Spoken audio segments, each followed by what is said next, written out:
Now, dozens of people have been injured by violent student protests in Bangladesh.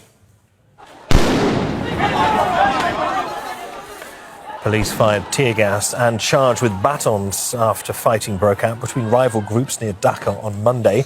Students have been protesting for 2 weeks, calling for an end to what they say are discriminatory quotas for public service jobs.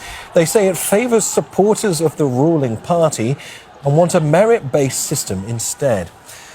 Well, for more, we're joined from Dhaka by Tanveer Chowdhury. And Tanveer, so calls for a more meritocratic system in Bangladesh. What's the latest on the protests? Well, where you see right behind me is the Dhaka University campus. This area was a stage for violence yesterday all day long.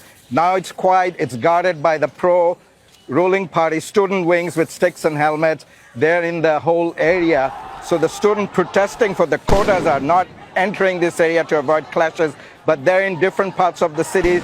Now even the private university students from different parts of the city and across the country have joined in protest, and they're blocking intersection in different parts of the city. Literally the whole city is paralyzed, it's very tense from the violence of last night, which stayed till almost 1 p.m. this morning. There was violence in several universities across the country.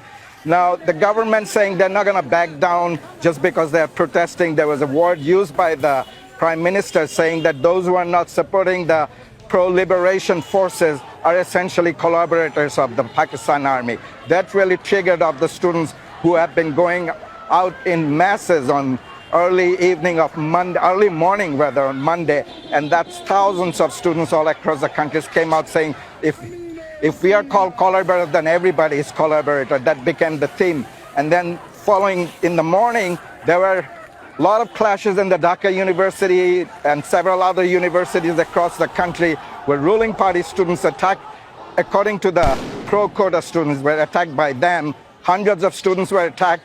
And even in the Dhaka University Medical College, they were attacked inside the hospital. So things are very critical. And the students said they're not going to back down unless this quota reform takes place. The government said it's up to the court to decide eventually. The code says that the government can change and make amendments to it, but they'll have to wait about a month, which court will have a hearing and give a different decision. But the city is tense. A lot of protests going on, not right behind me, but across the city. Right here, it's calm, not yesterday, though. So we'll have to see how things fall out within the day. Yeah, we will indeed, Tanveer. Many thanks. I'm sure we'll keep an eye on how things develop there in Dhaka. Tanveer Chowdhury there. Make sure to subscribe to our channel to get the latest news from Al Jazeera.